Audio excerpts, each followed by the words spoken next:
is AI, supercomputing, cyber, quantum, and critical technologies that are reshaping national priorities. I'm Stephanie Wander. I'm the Director of Programs at the Atlantic Council's GeoTech Center. For those of you that are in California and are like, what is the Atlantic Council? We are one of the top 10 think tanks in the United States. We focus on issues of global and geopolitical importance, and specifically our GeoTech Center focuses on issues of essentially critical technologies, how we ensure that they support human and benefit humanity, and how they also intersect with geopolitics. I'd like to turn to my esteemed panelists today to introduce themselves. Keith and then Anne-Marie, if you would go ahead and welcome yourselves. It's great to be here. Thanks, Stephanie. My name is Keith Strier. I'm the Vice President of Worldwide AI Initiatives at NVIDIA. If you haven't heard of NVIDIA, we make some graphical processing chips that maybe you've in the gaming space and you've seen your teens running to the stores to get those. But in fact, that's not the whole story. We are actually an accelerated computing platform company and really a significant partner with both companies and countries around the world in solving some of the most complex problems, from autonomous vehicles to climate prediction to even the future of retail experiences, really across all the industrial applications, and we're proud to do that. In my role, I oversee our global portfolio of government business, so our strategic partnerships and commercial business with governments, foreign governments around the world. Good afternoon. My name is Anne-Marie Larsen, and I'm Denmark's Tech Ambassador. And you might think, what is a Tech Ambassador? We'll probably dive more into that later, but Denmark was the first country to appoint an ambassador not to a country or an international organization, but to an industry, recognizing how much impact technologies have on our lives, our economy, our democracy. I'm based out in Silicon Valley, but with a global mandate, so trying to oversee tech industry, not just here in the US, but globally. It's a pleasure to be here. And what Anne-Marie didn't say, to give Denmark a little more credit, is Denmark was the first country in the world to appoint a technology ambassador, way ahead of its time. And now that's there must be 25 or 30, right? Almost 30 countries have followed suit. But thank you. I mean, I think being the first has been a bit of a testing the waters, and a lot of people, a tech ambassador, is that necessary? But what we're going to be speaking about today, about the geopolitical implications of technology, has really shown that governments need to engage much more with basically people like you who are working with industry, either as investors who are in the deep tech space, to understand how do we best develop, design, disseminate technologies that are aligned with some of the geopolitical challenges that we're seeing. So Anne-Marie, I'd love to start back with you. Could you talk a little bit more about what a technology diplomat actually does, how you interact with both governments and potentially the private sector? Certainly. I want to start by saying, the conversation around why should we have a tech ambassador? We have ambassadors in Germany, in London. We have ambassadors to the World Trade Organization, to the UN. Why to the tech industry? And it really came about, I think, a very strong notion that technology is no longer a fringe issue where we only talk about our smartphones or how technology tendentially is affecting lives. It is absolutely transforming every aspect of Danish life. It is completely altering, transforming our labor markets, our industries, our democracy, our communities, our society is dependent on technology, and even our government now runs almost fully digital. That means there are incredible opportunities to be had with new emerging technologies, but also risks that we need to mitigate. Some of these risks are obviously cybersecurity, as we talked about with CrowdStrike before. Our digital infrastructure, most of our government is run digitally. We need to address the cybersecurity issues. We have to do that with industry. And then the second piece is that these large Silicon Valley-based tech players have unwillingly become geopolitical actors.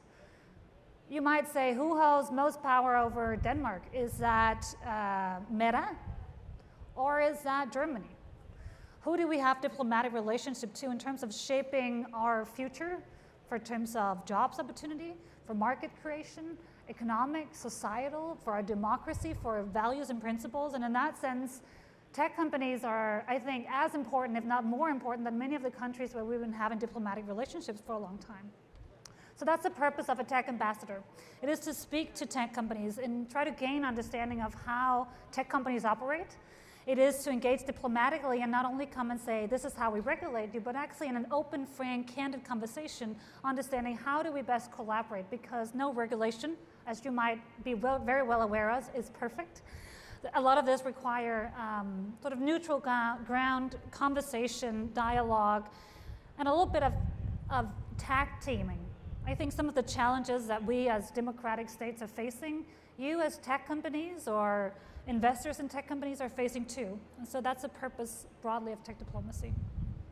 Keith, obviously coming from the Silicon Valley private sector, I really want to understand your perspective on first this point that Anne-Marie made about the fact that tech companies are becoming sort of unwitting or potentially witting geopolitical players, one, and then how you would in turn work with someone like Anne-Marie as a tech ambassador from where you sit. Yeah, you know, all large companies, not just technology companies, you know, have always had a government affairs functions, you know, and trade compliance departments and those kinds of things, and export-import compliance. And then, you know, so for the most part, you know, having the relationship between companies and now specifically the big tech and the governments have been mostly around compliance and regulation, and to some degree, you know, just sort of listening to each other, you know, but kind of from a distance. I think what Denmark has initiated, and now Anne-Marie in her role and these other 30 ambassadors have kind of established is a completely new paradigm of cooperation. You know, it's not just we'll talk to you and you talk to us and then we'll go back to our jobs. It's actually, you know, let's really engage and have a conversation about how, you know, your technology and how it's being applied, adopted, sold, and used within our borders is having a real impact on our citizens. And we, you know, I think companies have an obligation to participate in that conversation and to cooperate. And we recently, I had the honor of being one of the hosts. In fact, all the world's tech ambassadors came together recently to Silicon Valley, and they did a tour. They went around to the usual suspects and met with different companies, and NVIDIA was one of them. And it was great, and we had 2 hours, you know, in a very open, frank conversation, and I think it's fundamentally a different kind of conversation than a trade conversation or a pure policy conversation or a regulatory conversation. You know, it's just not about that. It's really about how do we work together to advance our shared values and for a shared benefit for all humanity, frankly. And that's something that's a great opportunity. We welcome that. Anne-Marie, in those kinds of conversations, what kinds of questions are you asking when you're on one of these trips or looking at a technology or talking with a company? What things do you want to know? What are you trying to assess, and what kind of agenda are you trying to drive forward? First of all, trying to understand from a company perspective, what do you see as the major sort of geopolitical challenges? I think if we as governments are to address them adequately, especially in a technological realm, we need to understand how companies see things, because to be honest, often we don't really have the same starting point. Businesses, you move way faster than governments do. You have a tendency to be much more good at foresight than governments oftentimes are. And there are different dynamics at play for companies. By having that conversation and trying to understand what's actually happening in companies, we can be much more efficient in collaborating on large issues, whether that is artificial intelligence, supercomputing, quantum, or to the question around cybersecurity, how to uphold democracy digitally, how to ensure that the norms that we establish globally, they're also upheld in cyberspace, et cetera. So I think that is one piece. The second piece that's really interesting for me is to see the movement as the industry sort of recognizes the geopolitical responsibility you hold as well. And I think the question, you know, what is your foreign policy? Most companies would have said a few years ago, it's market expansion. That's my foreign policy. And I think it's becoming much more nuanced now because we recognize it's not only about market expansion, but it's also about what markets do you operate in and how. What are some of the challenges, whether that is export sort of challenges, FDI screening, some of you doing work, especially with researchers in countries where it's a bit more challenging. So engaging in that dialogue on how to support, I think, shared mission about, you know, creating incredible technology that can help solve the world's problems while at the same time addressing some of the geopolitical challenges. So I've talked with a few technologists who their favorite thing to say is that government moves too slow, government's, you know, outdated. What do you say to them to persuade them to come to the table to collaborate on issues? Why should they care? Why should they engage on geopolitical issues? First of all, government is trying to do this a bit differently. Appointing tech ambassadors. I'm not a career diplomat. I did not grow up in the Ministry of Foreign Affairs. I come from a private sector background, and I've been working with technology for years on this. So actually having people who understand what they're talking about, I think that is the first way that we are sort of from government side showing that we really care. The second piece is that companies have unwillingly become these foreign political actors. A lot of the work that we do with the NATO alliance, for example, is saying you can not only work with a traditional military industrial complex. Lots of the companies out in Silicon Valley find themselves to be national security actors, having to have large teams sitting with cybersecurity, disinformation, misinformation, looking at the war in, the war in Ukraine right now. It is social media platforms who are at the front line of taking really big decisions on what should be allowed online and not, what type of speech when it comes to Russian aggression, when it comes to defending Ukraine, what should be allowed. And in that space, we don't think that tech companies should be standing alone making these decisions. That requires us to partner up. So what we're doing, it really is an invitation to that collaboration in what is a messy, challenging, and quite a nascent space. Keith, I'm so eager to hear your perspective on this because I know that you are a private sector individual who really believes in working with government. You've contributed to OECD responsible AI work. You're sitting on a really credible commerce committee. So tell us more about how you engage with government, why you think it's important to do that. Well, and I know the government has a bad rap around speed, and there's probably there's truth to that from a procurement perspective maybe, but actually on the topic of artificial intelligence specifically, things have moved pretty fast.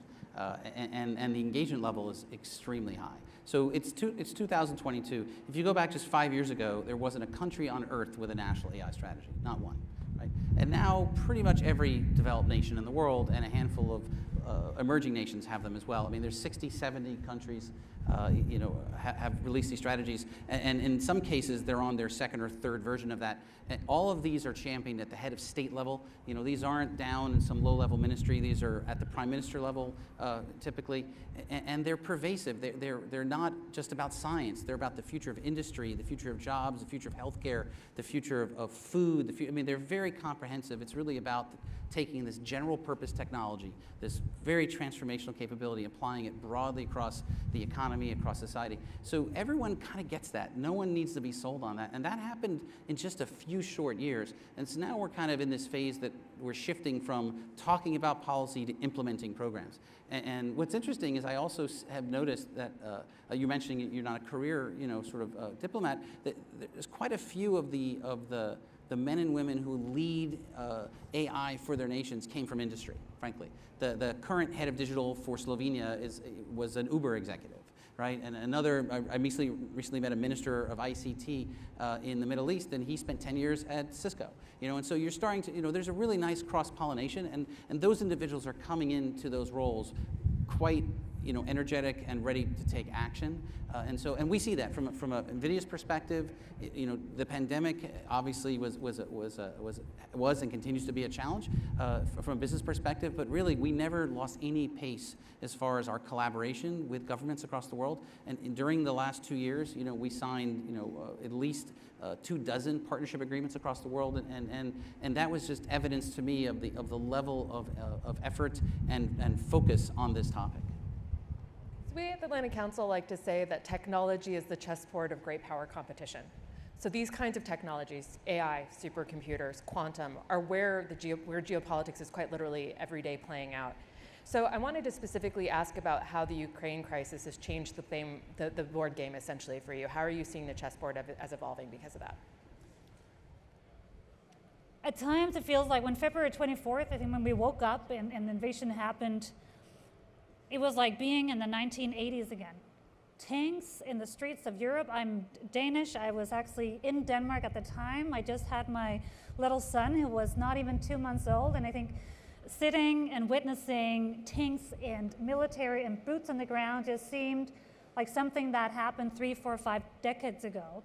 So I think in some sense it has, catapulted us back to a time of tension that we haven't been in for a long time.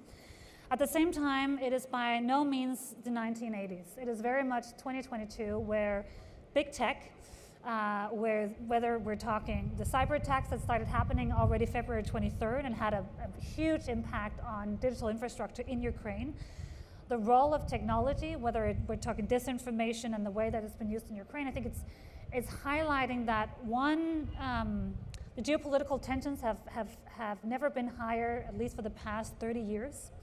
Two, the bifurcation of the world is also echoed when it comes to technology, and the sort of East versus West is becoming a little bit more tangible and something that we have to reckon with. And thirdly, this is no longer just a question of what ifs, the hypothetical conversations that we've been having about what happens when a war plays out in cyberspace, what happens when we need to push some of the adversaries, or also what happens if we do not stand on the right side of history between who are the democracies and who are not. So I think it has forced us all to take more of a stand. Even out here, you know, I live up in the Bay Area, and people who are taking a stand, even though we are, you know, thousands of miles from Ukraine, thinking about products, services, the way that we're doing business, what impact does it have on the conflict?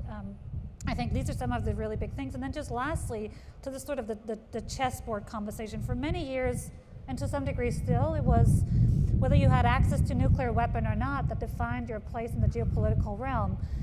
I think the access to, you know, access and ownership over advanced AI, quantum, supercomputing is the sort of new demarcation lines of where you are in that chessboard.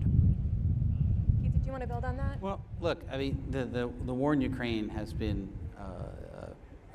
the impact we don't even know yet. We haven't really felt and unraveled. But for NVIDIA, you know, like many other U.S. companies, we have shut down and started to wind down our operations there, and also move our employees out of Russia if they want that. And so, you know, there's that impact. It was a relatively small part of our business, but still it was there, and it isn't anymore. And so there's that. There's the supply chain implications, broadly speaking, that are starting to be felt around the world. There's the broader impact on Europe and the European economy and how that's affecting, you know, business and our people across the world. So, I mean, I don't see anything positive from it, right? We're still understanding, assessing, and managing through it like everyone else. But I think the bigger issue, as you pointed out, the geopolitical landscape has changed. There's tensions now that are kind of surface. They're no longer below the surface, they're above the surface. It requires all global multinational companies to take stock of what they want to do and how they want to do it. I don't think there's an easy answer. I don't want to suggest there's a pithy, quick answer to that question. I think there's harder questions that are coming out, and there's more time needed to come to that decision. But I think also collaboration with our partners, both in the for-profit and in the public sector, is an essential part of going forward, which was maybe less so 5 years ago.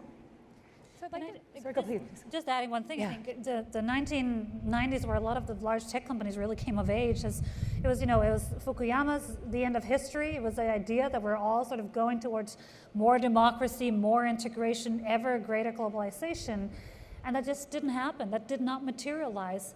We're seeing a greater decoupling.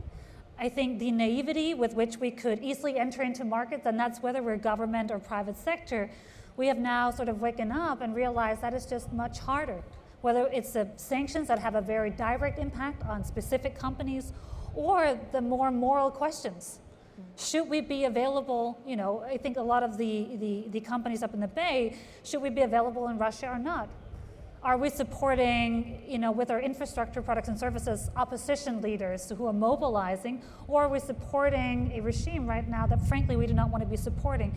And that is making it much harder to be a tech company, because there is no world now where you can, I think, sort of, you know, happily enter and think about ever stronger globalization. The world just looks more differently, and that's why these political, I want to say even moral questions now come to the fore. As a result of that, I'd love to understand from you how you think governments are thinking about their strategies. So is it about allyship? We had talked a bit about yesterday about strategic autonomy and tech sovereignty and these ways that nations and governments are thinking about how they shape their strategies. So could you both speak a little bit to that? And Emery, go ahead. I mean, digital sovereignty, it was a term that was created to sort of capture, you know, the need to have the security and resilience, you know, around not just one. It's not just about digital, right? It's a bigger concept. But within that term of digital sovereignty, you have sort of a stack of issues. You've got data, that's one issue. You've got sort of the compute infrastructure, and then the chips that go related to that. And you've got the connectivity, the backbone, the communications networks, the 5G. So there's all those. That whole stack sort of makes up digital sovereignty, and it's unrealistic for any country, including the US, to have sort of complete sovereignty around a full supply chain within each of those sectors. It's just not realistic, right? I mean, we really are dependent on these global supply chains and these global networks, but because of the situation and because of almost the recognition of where things are headed, that, it is important to now maybe step back and assess, well, where might we select certain industries, certain sectors, and have strategic autonomy around things that we can dominate, within a field or lead in a field, and those are very important questions for the resilience of not just the European economy but every economy. And I think that I was on a meeting this morning in Paris virtually with the OECD's working party in AI, and it was 4 hours of discussion on how countries can individually invest in their own capabilities, but for the benefit of all, and so because it's not just about the external threats or the externalities. Countries need to invest in these, in both the human and the compute infrastructure, the capabilities to master these technologies for their own benefit, not just because not because it has a role on the global stage, just within their own countries, right? To identify and fight disease, to have competitive industries, to deliver great services and make them more accessible to your citizens. Those are just things you want to do anyway within your country. And then there's the external sort of conversation globally, and it's not all about that, right? It's kind of a balance. So I think the idea of digital sovereignty and a strategic autonomy has always been there, but now it's taking on a much more important role. I come from a small country that has been doing very well for itself because it's been open, integrated with the world. We've been trading with everyone, everywhere, and reckoning with the fact that the world is closing down. As a Dane, it is a little challenging, to be honest. That being said, we're definitely not naive in this question. Whether it's the US or the EU talking about a CHIPS Act, there's a question now of, what are we actually producing ourselves? What are the vulnerabilities in our supply chains and our global value chains? And what happens in a world that is more fragile and more uncertain? How do we maintain our position in the world? We hope, and from the Danish perspective, we talk about open strategic autonomy, and you might call that an oxymoron, wanting both, best of both worlds. The reason why we're doing that is because we're still not really sure, I think, what is the right way to take. It's about talking, yes, we do need to invest much more in our own technological capabilities. The idea that the referee don't win the game. And maybe as a European for too long, we've been really good at sort of setting the standards, but maybe not necessarily, playing in the match ourselves. So I think it's a good wake-up call for Europe to think what are actually our industrial capabilities in this, and why is it that the US is always beating us at, making really good companies. Not that there's not great European companies, but there's a bit of a healthy competition. So it's definitely something that we're turning towards. What we really do out, being based in Silicon Valley, but spending a lot of time in DC, is talking about a transatlantic digital sovereignty. So it's not only a European or a US, but strong allies of the sort of free, rule-based order that we like, liberal values, fundamental principles around democracy. How do we create stronger allies rather than every country for itself? All right, so I am a big fan of lightning rounds. So to wrap up and conclude this panel, what I'd like to do is a lightning round on the 4 technologies named in this panel, because we've talked a lot about the geopolitical side, but let's talk specifically about these 4 key technologies. So for each one, I'm going to just go through the list. I'd love to hear from you what you sort of think the time horizon of impact is from a government perspective. Or you think, how soon do they think this wave is going to hit, and how do governments think about it? Then which policies or standards do you think might be shaping the most, if some come to mind? And then where do you think governments are perceiving the most opportunity or risk? Okay, so let's start first with artificial intelligence. Already here. What policies, I think, as Keith said, you need to actually have a strategy. Thinking through what is your vision for applying artificial intelligence in a way that is actually delivering on some of the huge societal challenges that we have. The third question was? Opportunity or risk, do you think, for nations overall? Mainly an opportunity. Keith? Yeah, I mean, that's right. AI is not a new thing. I mean, it's been here 50 years, but now it's industrial, it's scaling. So if this is particularly important for smaller countries. If they're not investing in AI as a national capability, they will have trouble competing in this new economy, and that will have a direct effect on the prosperity and if not the security of the nation. So it's pretty hardcore, I think, when it comes to AI. And again, no one really disagrees with that, right? And so I think that's so. And as far as what strategy, I don't think you can afford to not focus on it comprehensively across the whole country and the whole economy. So I don't think it's a niche. I think it has to be treated as it's being treated as a national priority, from the head of state down. And the risks. I mean, there are risks, right? I mean, AI is a dual technology. It can be applied maliciously. It could also just be inherently biased and based on the data that it's trained on. So the risk is not understanding the risks and starting to manage those. And I think countries are doing a pretty good job, frankly, led by Europe's a referee mentality to really have very mature, open dialogues on what are the risks and how do we manage them. And frankly, the U.S. has been working with Europe on that I think very openly. All right, Keith, I'm going to turn back to you, and we're going to go in reverse order. Supercomputing. Well, look, you can't be world-class in AI unless you have world-class infrastructure. The new superpower is supercomputers. I mean, if you can't compute large-scale models within your borders, then you will not be able to create the large-scale models that are leading this field, right? Whether it's computer vision or natural language or autonomous systems. I mean, there's a very, very direct, very explicit connection between your infrastructure and your ability to lead in that field. This is undeniable. So, and at the same time, it's not just about the machines. It's about the whole infrastructure around it. It's about the people. It's about the connectivity. So you really need to invest in that entire infrastructure. But interestingly enough, most countries don't know that, and it's actually a policy blind spot, and it's something the OECD is trying to address, which is the vast majority of AI policy focuses on data and algorithms, and has largely ignored supercomputing, thinking it's more or less, well, that's taken care of. And so we're actually trying to address that. We being most of the Western nations are trying to close that gap.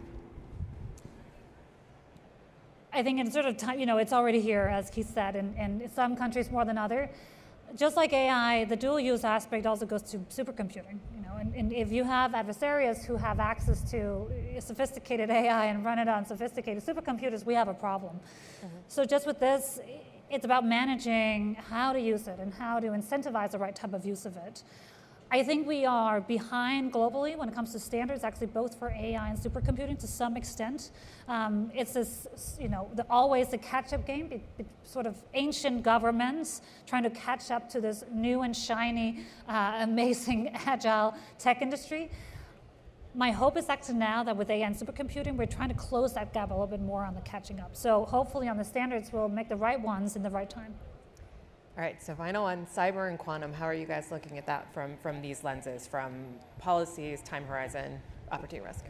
Well, quantum has really captured a lot of governments' imaginations. I mean, it's hard to throw a rock and hit a country that does not have a significant investment in quantum, although a few countries, China, the US, Germany, Canada, a few countries are investing at significant scale. But quantum computing, what's interesting about quantum computing is that while there have been some early sort of successes and milestones demonstrated from a research perspective, it's still considered years away before we have a kind of a general quantum computer and so forth. But what we have today is we have classical computing, the Van Neumann sort of classical computing models accelerated by GPUs and other processors that could simulate quantum computing at tremendous scale. So even though we don't have a large-scale quantum computer, we have large-scale quantum computing simulators that are actually quite powerful. So I know that IBM made an announcement a few months ago that they have like 127 qubit quantum computer. We can simulate a 2,000 quantum computer right now. And so I think what's going to happen over the next few years is the simulation of quantum computing will fill that gap until the actual computing catches up. And then ultimately, we will have three paradigms. You'll have classical computing, accelerated computing, and quantum computing working side by side to basically create unbelievable new innovations on all the frontiers you can imagine. With quantum, I don't think there's a binary answer whether it is, all Hail Mary, it's going to solve all our problems, or going to be probably, potentially the biggest threat to our national security architecture. That being said, as soon as a 10,000 qubit quantum computer exists, there's no way of turning back. Mm-hmm. And that is going to have a huge, impact on cryptography, obviously, but a lot of our national security architecture and structure. And it has a huge potential. So my hope is with quantum, because I don't think it's 15 years out. I think it's more like, 5, 7 years, to be honest. We actually get it right.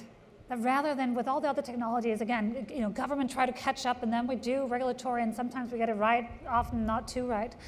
Maybe with quantum, because we are in advance, we can actually get the regulatory framework right, so we can take the economic benefits, the scientific benefits, while addressing the huge security implications and risks that are associated with it, and then take a quantum leap in what I think will be truly awesome for humanity, just like what we've been seeing with supercomputing recently, that are really accelerating positive transformation in human lives, in democracy, in the countries where we want to be seeing that type of acceleration. But you got to have one.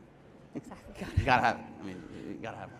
I think those are the words to end on for sure. So thank you both so much for this really enjoyable and incredible conversation. Audience, I hope you all really enjoyed it and are a little bit more convinced that it's worthwhile to engage and think about these topics. Appreciate everyone's being here today. Thank you all so much.